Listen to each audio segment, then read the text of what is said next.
Live from the Washington, D.C. area, all empowered citizens need to know about intelligent use of resources, smart governance, inclusive communities, smart industry, and healthy, thriving urbanization. This is Smart Sustainability, the TV talk about shaping a sustainable future in the digital age with Nicolette DeVidar. Health, a topic that's ranging at the very top of the list in connection with happiness and abundance. Yet, it's the one we give our power away the easiest. With new Pfizer information coming out almost daily, and with at least one or two people in your environment suffering from COVID or the COVID vaccine impact, trust in our current health and healthcare system is going down the drains rapidly, begging the ultimate question: who actually is in charge of your health? Our topic tonight. Thanks for joining me. I'm Nicolette DeVidar. New information about COVID and Pfizer and all the main players are being served every day, depending on the media outlet.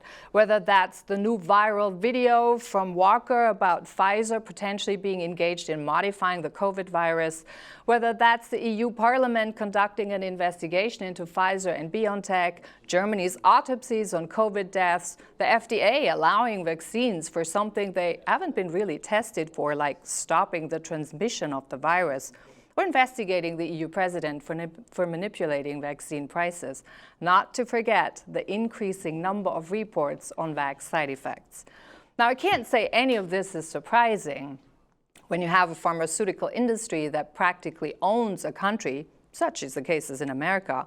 It would be kind of off to expect otherwise, particularly when you've heard of other cases where Big Pharma has been punished billions of dollars for shenanigans before.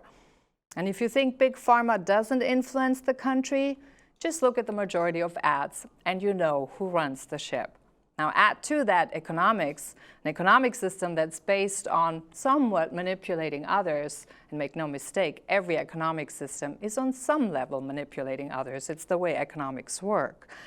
And a top-down education system where we're all trained to not ask questions, which is based on still the Prussian system where humans aren't supposed to ask questions, but better fit into an assembly line. Well, all the more important it becomes to self-think, get involved, do your own research, and stand your own ground if and where necessary. Take charge of your life, your health, your well-being, your happiness. No one can do it for you.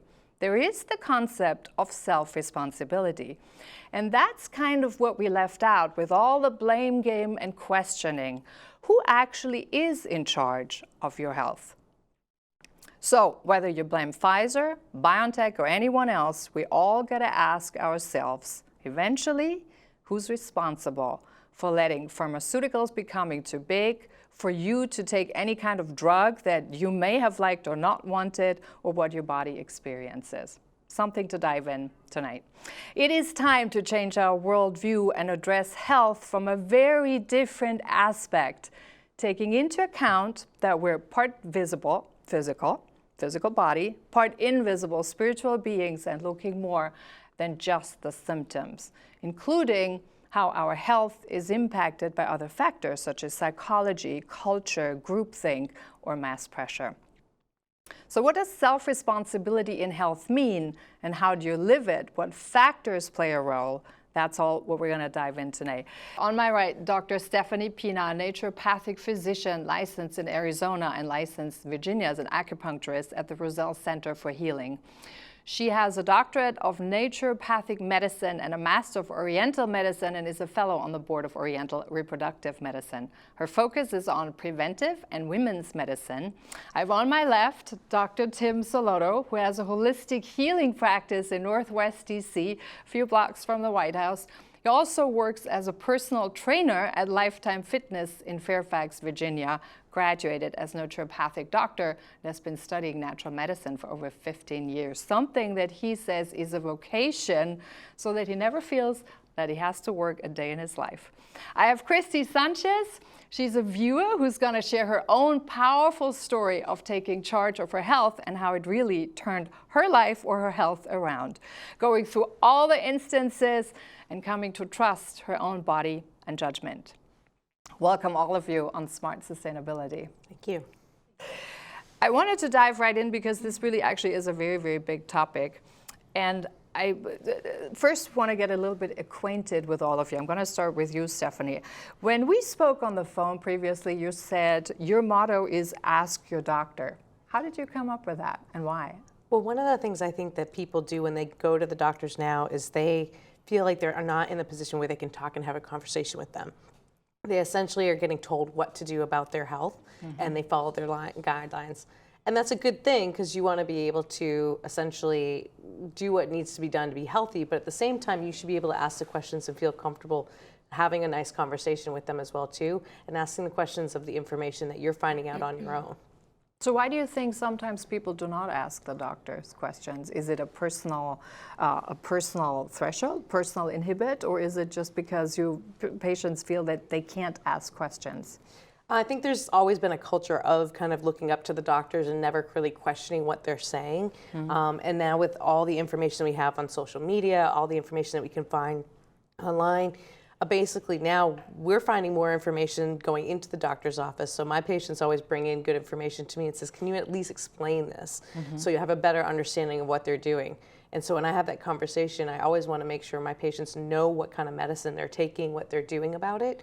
And so also they have a better understanding of what they can ask in the future as well too. Actually, Tim, that brings me right to you, because when you and I spoke previously, you said that culture is something that's completely neglected somehow in our current health approach. Yeah. So where are you coming from on this one? I think it's more so that people aren't aware of how much that impacts their daily actions. You know, we just sort of take things for granted oftentimes in how we view health, how we navigate our health, both through the health system and in our daily habits. Now, Christy, you're someone with a story who can probably speak to that, and we hear your whole story in a little bit later, but just give us sort of the overview, the key insight of when you dealt with your health issue and you went through, when you were going through asking different doctors, etc. What was the key learning point, the key insight for you? Well, I was asking the questions, but I wasn't getting the answers. And it seemed like the doctors were all about test results. And every test was negative, and they didn't know what it was.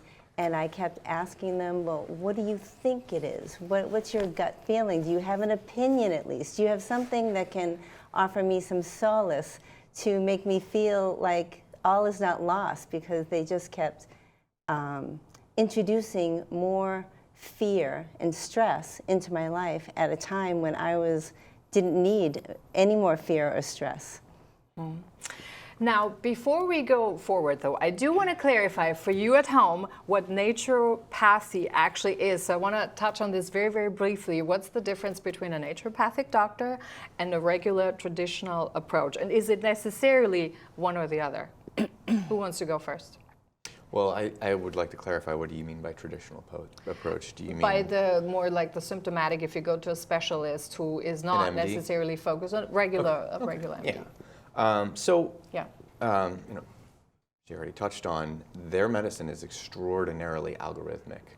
If you have a symptom set that is outside of what they're used to dealing with, and it doesn't fit their algorithm, the odds that MD is going to know how to proceed is commonly not very high. Whereas naturopathic medicine, because it is so individualized, because we are focused on finding the fundamental cause, we frequently use our minds to think about the biochemistry of it, the physiology of it, what is actually going on.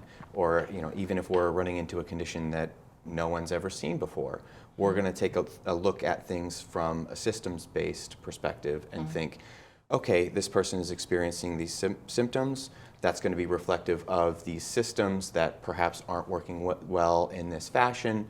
how can we support those systems or do what we can to remove whatever caused these systems to malfunction in the first place? Now, I have to clarify a little bit because our viewers come from a wide spectrum, basically. When we talk about systems, give us some examples, because you spoke of plural systems. What can that be? Just so we have an idea. So your endocrine system, which is going to deal primarily with hormones, your neurologic system, which is, most people are aware of, impacts movement, but it also impacts hormones as well through signaling. Cognition, certainly. You've got your digestive system, which is going to be impacting all aspects of health. I think most people aren't aware. But we have an idiom in the naturopathic community: first treat the gut. First treat the gut, yeah, because the gut is where. Oftentimes you fix what's going on in the gut, and then something that somebody had going on gets better too, and you're like, would you look at that? Stephanie, what would you add anything, clarify something, challenge something? What do you say? I would typically say, when you're kind of comparing more the holistic naturopathic system to an allopathic system, which is more of our traditional medical doctors, we're looking a little bit more so at the whole body and how it interacts with each other. So when we're looking at these different systems, it's going, how are they connected together versus how are they separate? And is one symptom coming from one system affecting something else? So when we look at that, we can't just treat your head, your shoulder, your arm. We have to go, well, why is your head affecting your shoulder and your arm? And so that's a very different approach when you're going in to meet somebody for a 10 or 15-minute appointment, and they're basically saying, well, what can I do for you today? We're doing the same thing, but we're applying much more time and care and kind of saying, well, what are the things that you're not telling us that we can observe about you? And then using the things like labs and x-rays and imaging and all the modern day technology that goes along with our not our ancient technology, but all of our skills and the knowledge that we know that we've accumulated over thousands of years from different cultures. How do we put that together to say, how does the body actually function and work so we can get it to work more properly instead of just treating a lab? Which leaves a lot of patients frustrated because they're not finding anything wrong, and then they even read up on something and then they're saying, what do I do about this? Yeah. So that actually brings out, though, I think, a very key difference. So the naturopathic approach is really, you look at the human, the whole human being in life stage, wherever they are, and also more in just one body, right? So you look at mental, emotional, physical, all combined, whereas just going to a regular doctor where you just look for a brief symptomatic approach, which I sometimes actually think that this feels more like we don't need doctors for that, but more like an engineer, because if you treat your body like a machine, then you could easily just go to an engineer and get a quick fix versus figuring out what the thing is. Now, there are two big pushes in the world going on right now that we're observing. And I think this really kind of cuts to the heart of what's self-responsibility in health. Because on the one hand, we have people becoming more aware, more conscious that they're more than just the physical. There is a different connection to things.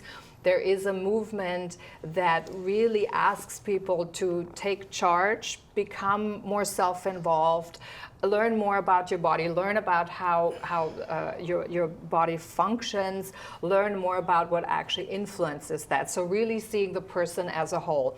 On the other hand, we have a group of people that is pushing more for seeing the human more and more like a robot, as a machine, as something that is easily fixed, easily treated, and you just need to adjust a few screws. So these two worldviews are right now really sort of clashing, and that, I think, is what we're seeing. So that really brings up the question when we talk about self-responsibility in health, what does it actually mean?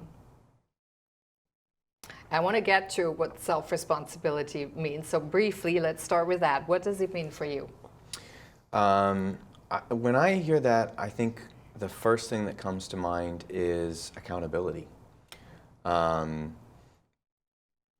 We need to not only hold ourselves accountable when it comes to taking care of health, daily habits, exercising on the regular, but I think kind of inseparably people do best when, even though this is self-responsibility, having someone else to hold you accountable. And so even though you're in a way relying on someone else, it's still on you to establish that relationship with someone, whether that's a naturopathic doctor, a personal trainer, a health coach, or just a workout partner. Yeah. That is incredibly profound in its impacts in promoting self-responsibility and getting someone to live daily habits and a lifestyle that's conducive to excellent health. So when you talk about accountability, accountability means that the person, so I'm, for example, in charge of my own body, I'm in charge of my own health. You would make me accountable for saying, well, I made crappy decisions if I don't go exercise, if I eat the wrong stuff, if I eat fatty stuff and then my gall starts acting up all the time. That would be one of those examples, for example, right? Absolutely.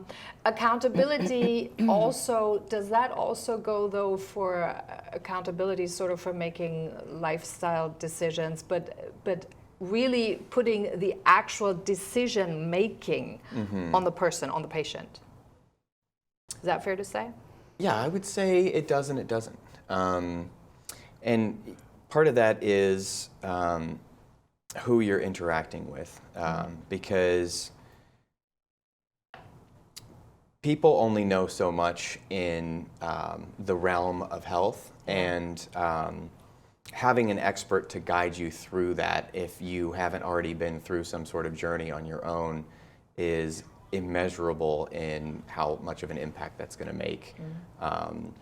Because the layperson, even if they're trying to make the right decisions, there's so much misinformation out there, especially when it comes to, say, weight loss, for example, which obviously, if you're aware of the obesity and overweight statistics in the United States, they grow every year, and the numbers are astounding. And a huge part of that, for example, was the demonization of fats throughout the decades. And there's only so many ways to make foods taste good, and what we ended up doing as a society was we took the fat out of things, Supplemented it with chemical crap. and sugar. And sugar. Sugar. Yep. Yogurt is a prime example. Yep. They took the fat out, it tastes terrible. Yeah. And so how do we make it taste good again? Let's add sugar. And sugar. Yeah, that's a prime example. Stephanie, self-responsibility for you, what does that mean? Well, certainly in the healthcare field, I think self-responsibility, you need to have that guiding partner.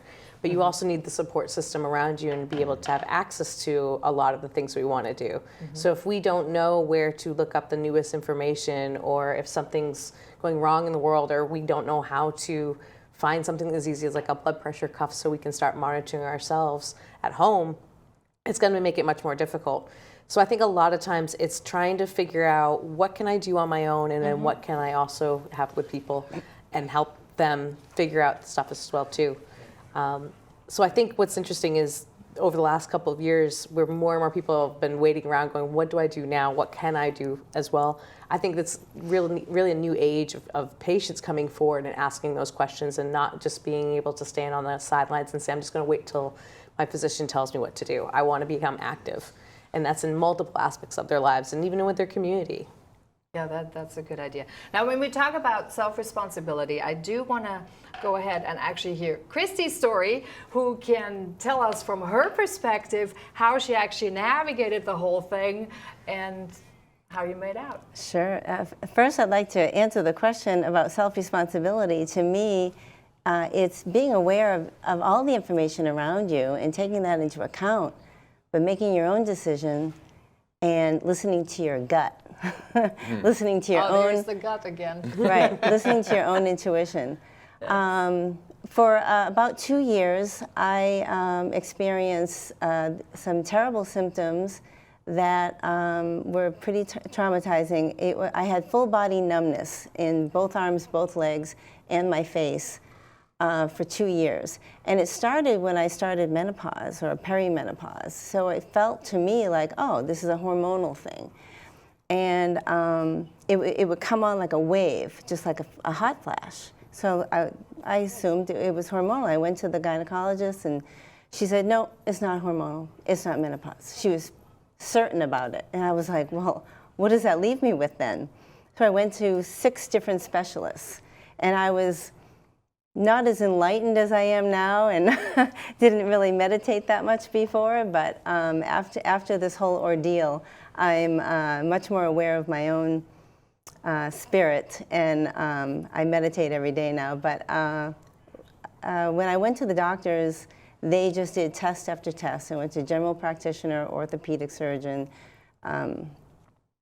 neurologist, endocrinologist, rheumatologist, and each time they presented me with, oh, it could possibly be this, and we'll do a test for it, it increased my stress and my fear.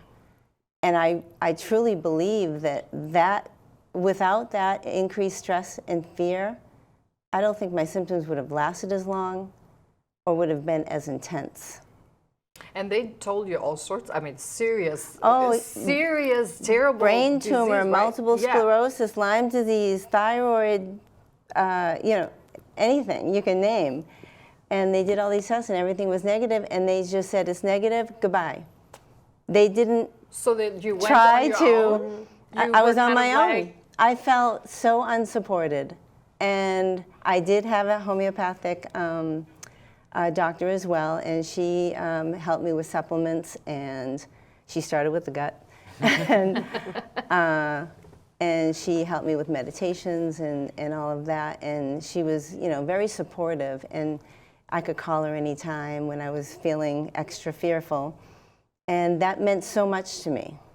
But here on the other side, I was having all these doctors who were supposed to be the authority figures telling me, offering no compassion and just saying goodbye. So you felt alone, you felt traumatized, you felt stressed, you felt anxious. I mean, seriously, everyone would feel anxious, getting all sorts of diagnoses being thrown at your head, and then kind of being left alone with that because goodbye, the test says negative. So that's why I'm saying that feels a little bit like we're all treated like robots. It's a machine, R2-D2 for those who are old enough or young enough to remember that, but it's kind of like this. What's our approach? And then very often nowadays, I think it has become what I've been also hearing from viewers, from audiences, and people on the street.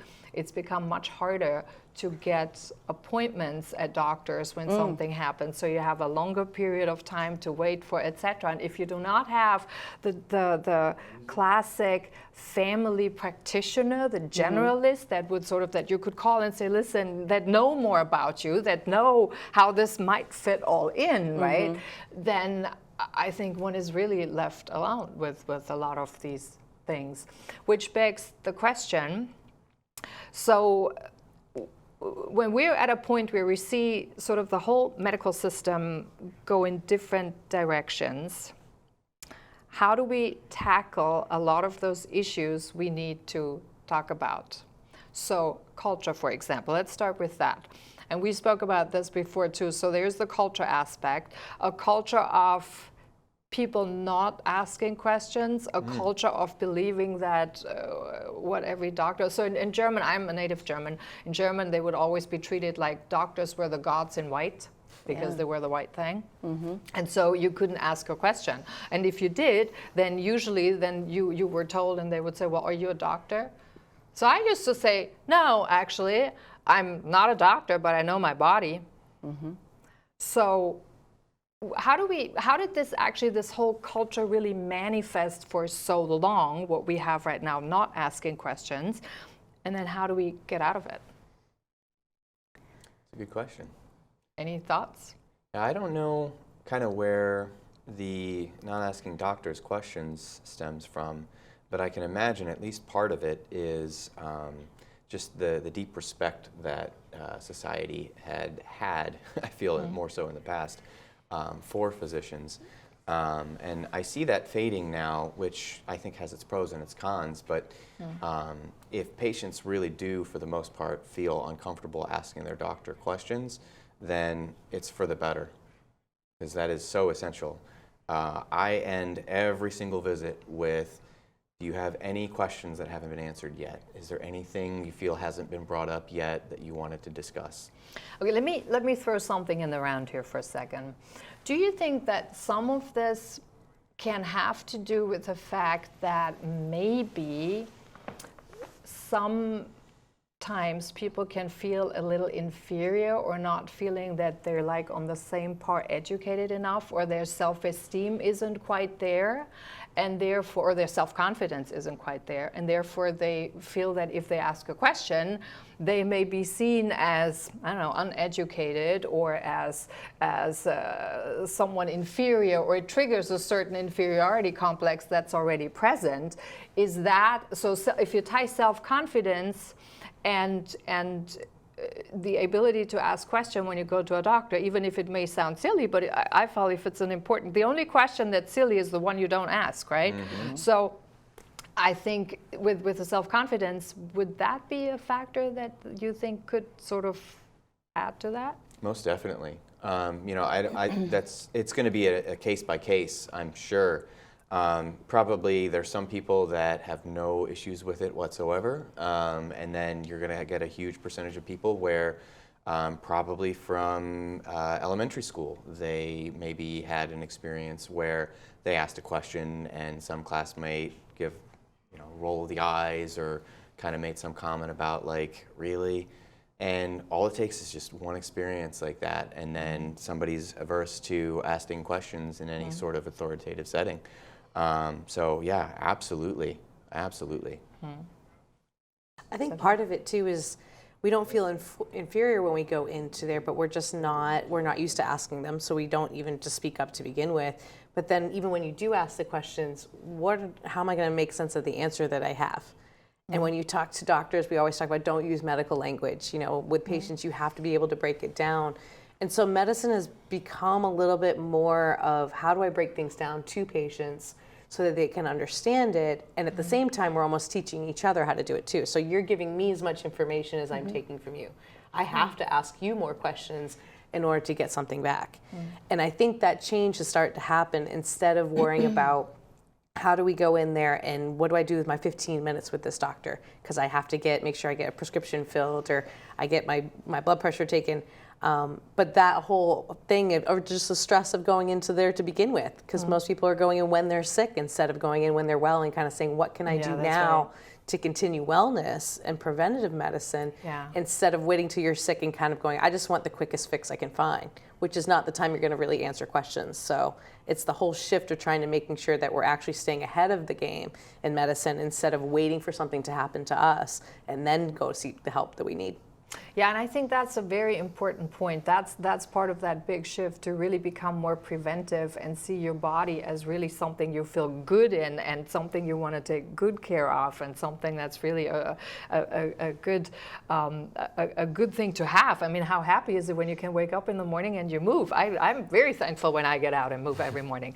But I want to touch back on one other aspect, and we talked a little bit about this when we said about the self-confidence that's lacking in asking questions. Now, during COVID, there was a whole new layer that we all learned or discovered about this whole thing because of the external pressures that were given, because of the media brainwashing that happened day in and day out, so that some people were even afraid of asking questions because even if they weren't feeling comfortable with something, but they were afraid of asking questions because there was so much pressure from the external that anyone was deemed either unsolidary if you didn't take a vaccine, for example, or you were stupid or an idiot. And yes, that was actually out there. It happened. It may have happened to you, but I do know it happened to several people, including myself.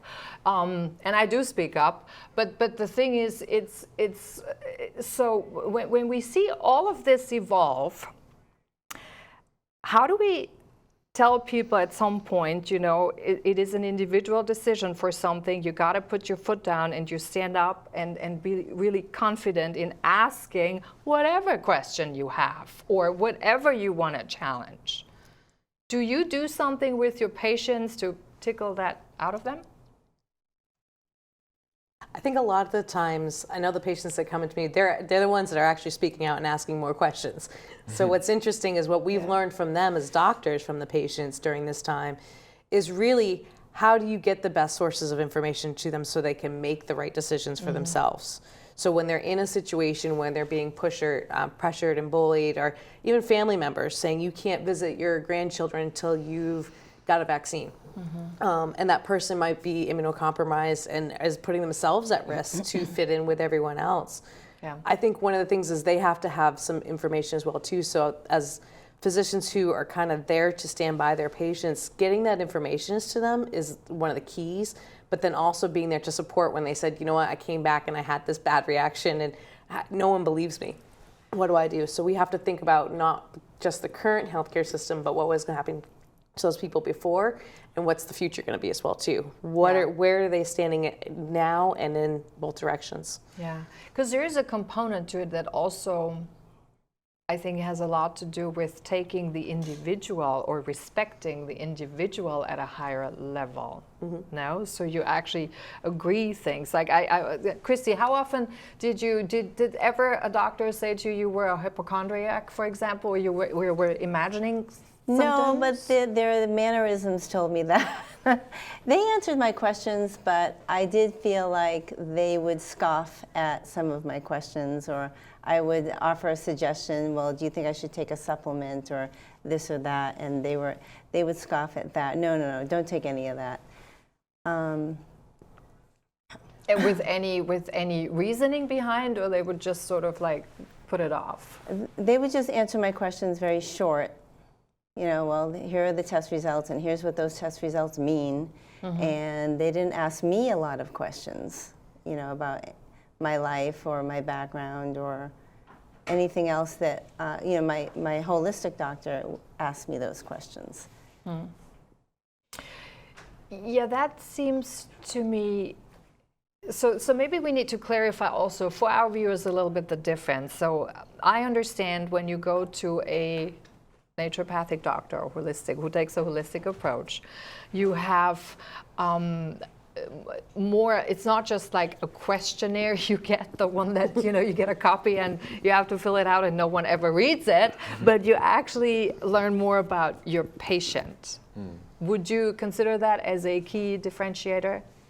I would, and I think there are great questionnaires, medical questionnaires out there that definitely kind of help the patient focus in on their symptoms. And they've used those in research over the years, so it's great to kind of combine some of the information that we see in a Western medicine practice. But I definitely think we've seen a rise in people attending holistic practitioners and searching us out because we're able to take more time and go into the other aspects. Why is your stress response increasing? How do you feel that stress response? How is it affecting other aspects of your life, instead of just saying, well, you checked off these 3 symptoms. And now it's saying, well, how is this all affecting your sleep cycle? How is it affecting what you're eating? Are you stress eating and gaining the weight that we don't want to see? And is that affecting something else? So it's putting these connections together to say, who is this person? Who's Christy? Who is the patient in front of me? Because without that, you really don't have, you just have a list of symptoms. So you can only treat symptoms. You can only treat numbers. There, exactly. Yeah. So it makes sense when you're not thinking about the whole body and the whole person and what's going wrong and why is your body not able to correct itself, that you really stuck at, all I can do is say everything is fine with you because the paperwork says it's fine. Exactly. Do you have something to add to this one? Well, I think kind of previously I had some thoughts regarding what you had mentioned surrounding COVID and the kind of rigidity in thought that I saw. And kind of what Christy had been talking about, it makes me think of there's this element of certainty that I see. And, I think when people get older, eventually they realize, oh, I should probably just, in the back of my mind, just take a little bit of skepticism and not try to be 100% certain because you just don't know.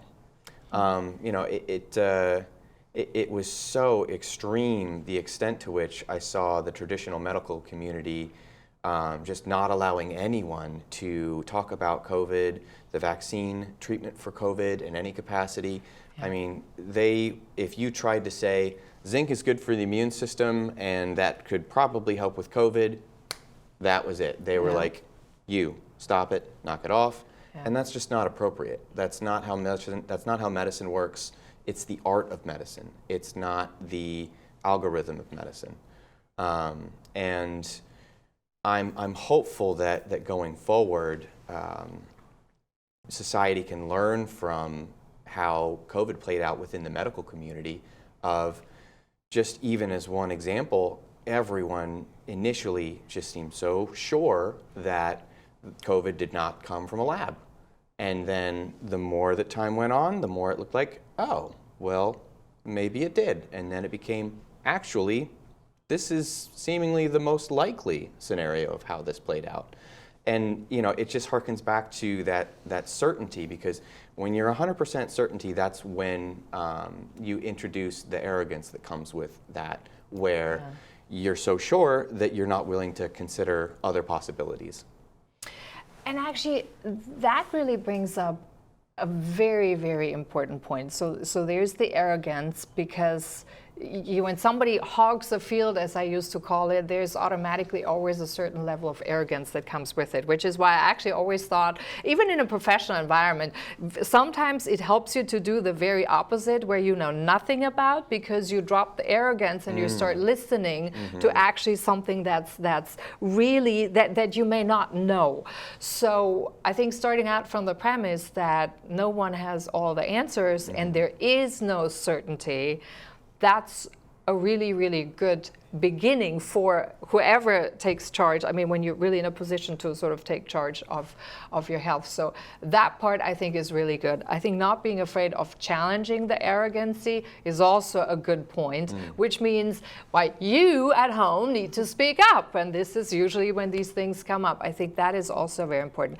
There's another part to the certainty of it. And I want to dive very quickly into that.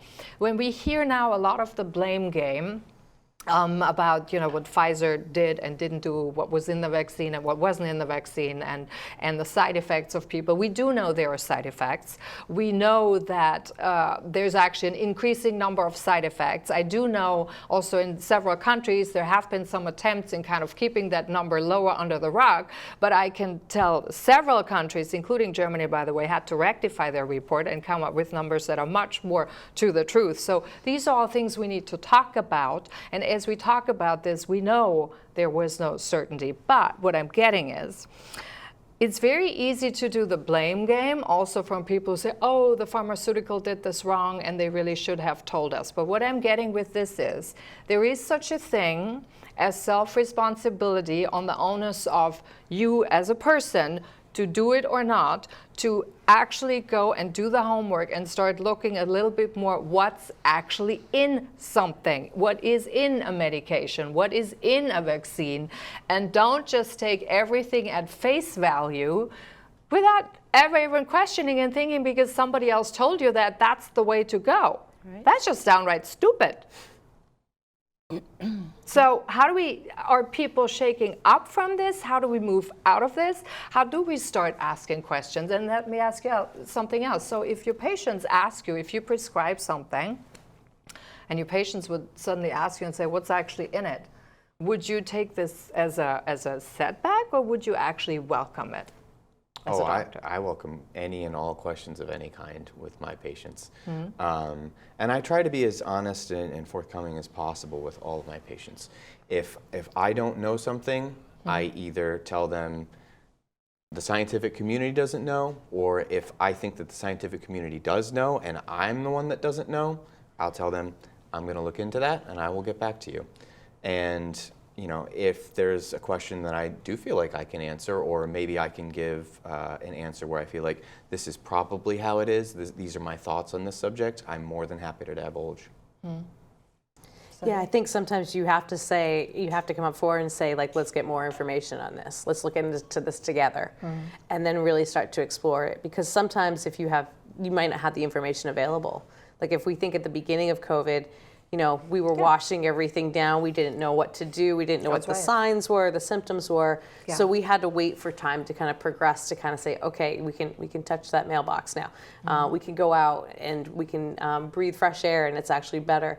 So when we start to look at especially something like a supplement or an herb and kind of question it, there is some of that information out there. It may not be what that person wants to hear too. So a lot of times patients kind of question, go, well, the answer's not good enough for me. But that's the information that we have. So at the same time, then you address, well, what are we really looking for, and what kind of information can we really give you? So that's where they're kind of giving more of that conversation between the patient and the physician about how to actually come together to make sure what they're asking the question for is really what they're looking for to begin with, because that may mean something completely different to them. Kristen, in your case, were you given drugs at some point to treat something? Nothing? I even begged for something. I said, give me antibiotics, give me steroids, give me something. I just wanted to try something, because they weren't open to trying anything, and not open to giving me their opinion. And it just seemed like, as we discussed before, there was an arrogance about it. If they didn't know, they wouldn't admit it. They would just say, here's what the test result says, and this is it.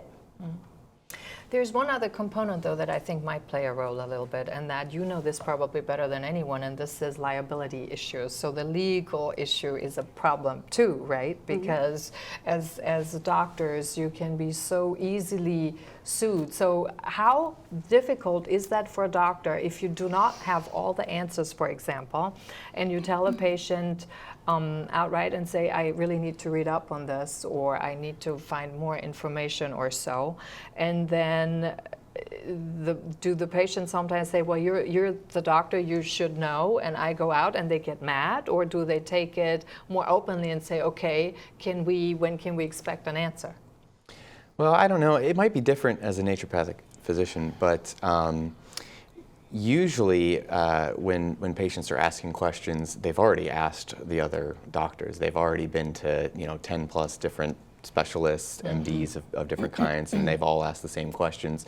And whether or not those MDs want to pretend like they do or do not know the answers to the questions, the patient wouldn't be asking us if they had gotten an answer already. And so in situations like that, I think two things. One is I'm very grateful that I learned that patients tend not to sue primarily, not so much even on whether or not you did a good job, but more so whether or not they like you. And so if a patient gets the impression that you are being genuine with them, that you're really trying, that you're doing your absolute best, data shows they're not going to try and sue you. They know that you are on their side. And so, I think kind of coupling that with the fact that I think most people understand that no one knows everything. And we as physicians certainly know a heck of a lot in the field of medicine. Our education is extraordinarily extensive. And I'm sure that's part of what stems the arrogance, really. But also at the same time, they have 4 years of medical education and it is jam-packed, but you cannot learn all of even just strictly outpatient medicine. You cannot learn that in 4 years. You're not even going to be able to learn that in 10 years. You'll get a good handle on it in that time frame, but there's still so much to learn. I mean, you could probably be studying books for 10 years straight and still have a lot to learn in the field of medicine. I think most patients, if you do come out and you say it genuinely that you need to get more information on this, they look up to that. They don't see it as a flaw, they actually see it as a chance of saying they're paying attention to my question and they're also paying attention to me. And that's something that they may not have ever gotten before. And so by doing more research on there, you also might find out that what they're looking to do may not be appropriate for them. And so when you individualize medicine, now what you're giving out as a treatment or a supplement or a dietary factor is essentially may not work for everybody. And so when we look at all the big research scales and everything and the studies, you had to fit into this particular component in order to get these results, or this medication is supposed to do this for everybody. Well, what if that's not for you? You have to think outside the box. And so a lot of times I think patients and the public, when they ask these questions, they're looking for the right people to ask them to begin with. And then they're also going, okay, I have to understand that there may not be a perfect question that serves me right, but that might serve someone else I know the same way too.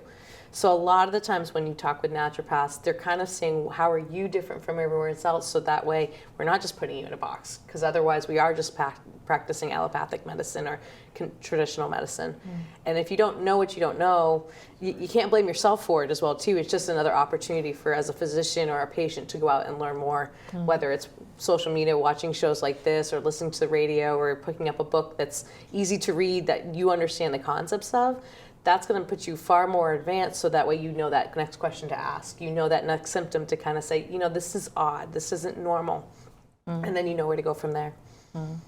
Now, I have to ask you, so during COVID, I think that also gave us a very different spectrum, and actually more of those two divided worldviews that I talked about the medical field and taking charge of our health. So you definitely, you had on the one hand a lot of doctors and also scientists who would stand up and say, wait, go slowly with this. We don't know enough. We really need to look into this. Or you had epidemiologists, even some who would come out, or virologists who would come out and say, no, we're taking this completely the wrong direction and the wrong approach.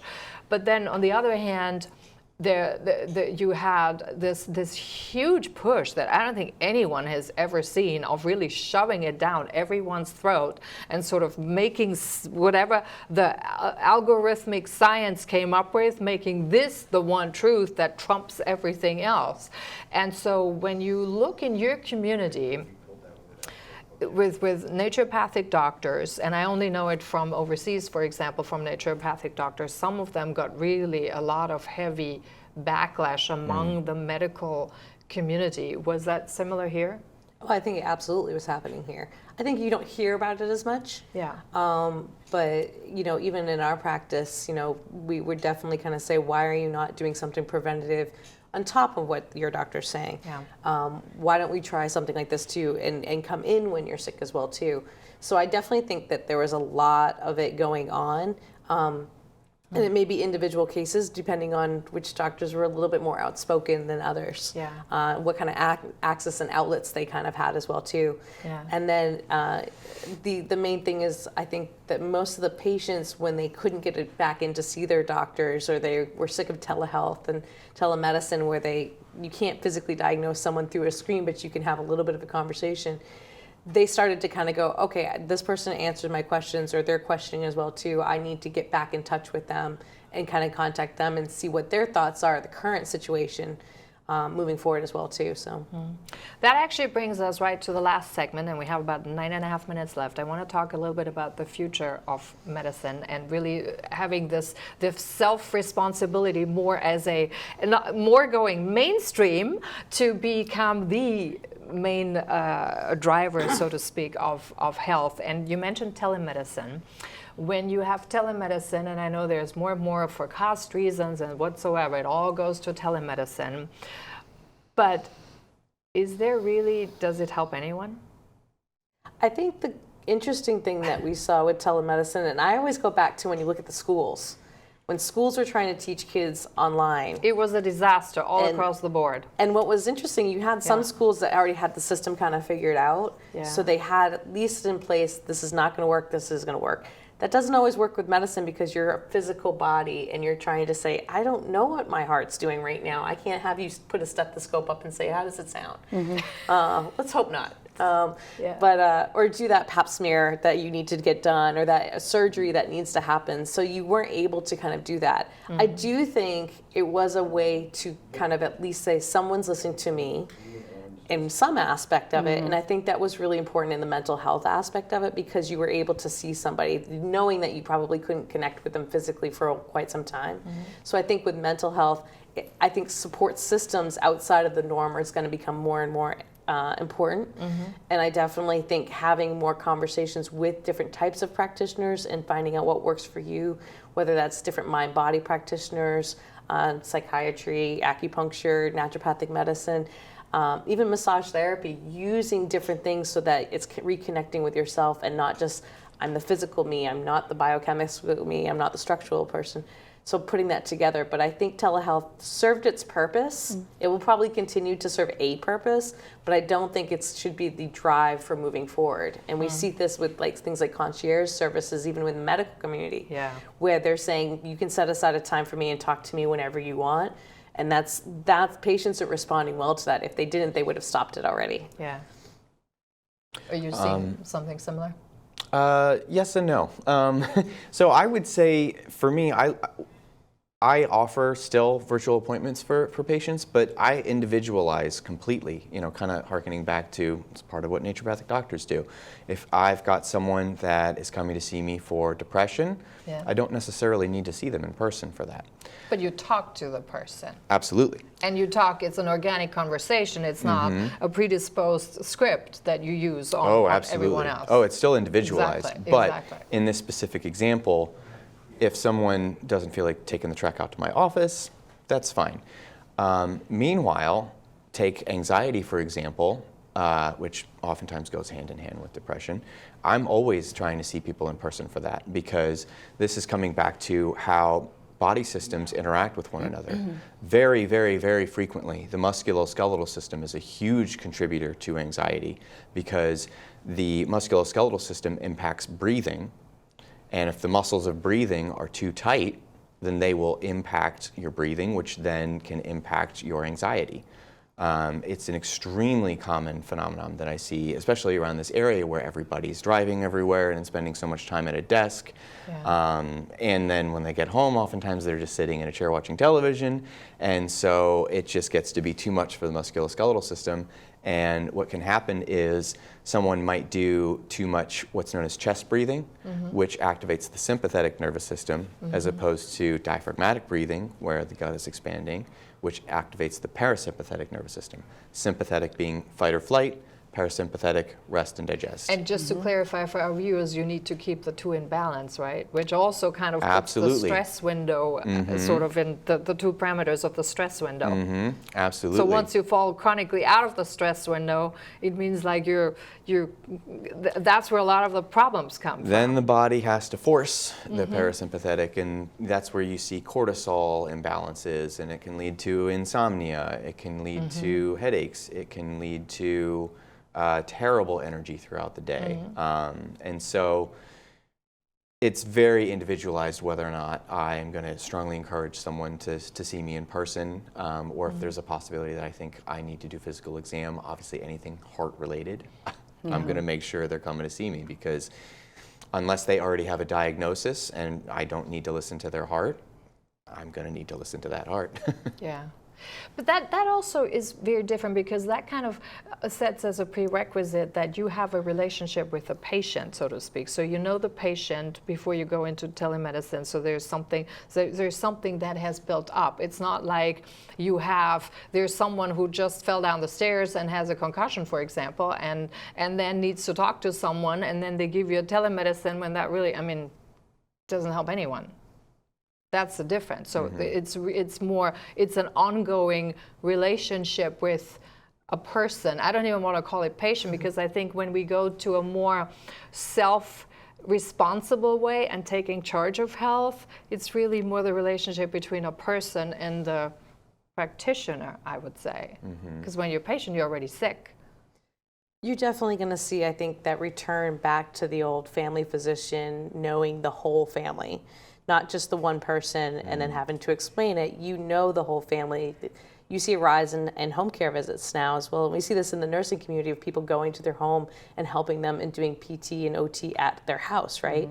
So we need to see this also with the physician as well too. As an acupuncturist, I couldn't do telehealth. That's a very difficult kind of thing to do. Right. So they had to come into the office, but we had to make it comfortable for them to come in as well too. But the people that were like, I'm ready to come in and start this goal, they knew what to expect coming in. And they also knew, okay, we're going to go back and see the person that see me for the last 10, 15, 20 years and continue that relationship as well too. And monitoring things, especially like stress, is going to be the biggest thing, just the way inflammation used to be the big hot word a couple years ago or 10 years ago, because how we deal with the physical body and the mental body is going to become much, much more important, and there's no answer to that right now. And unfortunately, the Western side of the things, the allopathic side, doesn't really have those answers other than to medicate. So the holistic side is kind of saying, maybe it's a nutrient deficiency, maybe it's doing more exercise, maybe it's dietary help, maybe it's just sitting and knowing that you have someone to talk to, is going to be really the next way to go. So again, it's the communication, getting one-on-one with your, whether doctor, physician, patient, person to person. And a more natural approach, I would think, to actually your body as an overall, and a more natural approach to things that they're less fear. I mean, yeah, sometimes you can get sick, no question, but then there's also the trust you can sort of develop in your own body and in your own ability to defend, your system defends you and also heals. Chrissy, so going after the story you went through, how would you describe your ideal future doctor relationship, so to speak? What would it be comprised of? I already have an ideal doctor-patient relationship with my naturopath. She asks me all the right questions and takes care of my whole body, and it's ideal. And you can call whenever you want. And she even calls me sometimes and checks up on me. How are you feeling today? What? You know, what doctor does that? You know? That's awesome. All right, we're out of time. This is it. Any last words in going forward? What would you like to see in the next 1 or 2 years for patients or for people to develop in terms of their health? I just hope that knowledge of naturopathic medicine and naturopathic physicians and what we're capable of keeps growing. You know, I help my patients to experience what would otherwise in the traditional medical community be considered medical miracles on the regular. Mm-hmm. Yeah, the things that we're able to accomplish through naturopathic medicine as naturopathic physicians are just absolutely incredible. It's why I feel like I don't work. I am able to turn people's lives around, and that will never get old. That's wonderful. Stephanie, your final You know word? your body better than anyone else, so your homework is to pay attention to yourself and really be able to tell people, and whoever you're talking to, this is what's going on with me, this is how I experience it, and I need help. Yeah. This is it. Thanks so much for watching. I hope you learn from it as well and really start treating your body as your biggest asset, basically, your biggest asset to yourself, and treat it that way. Give it the respect and give it the dignity and give it also the appreciation to take the best possible care. And not to forget, you're in charge, no one else. On that note, have a good night. Thank you so much for coming on, all of you.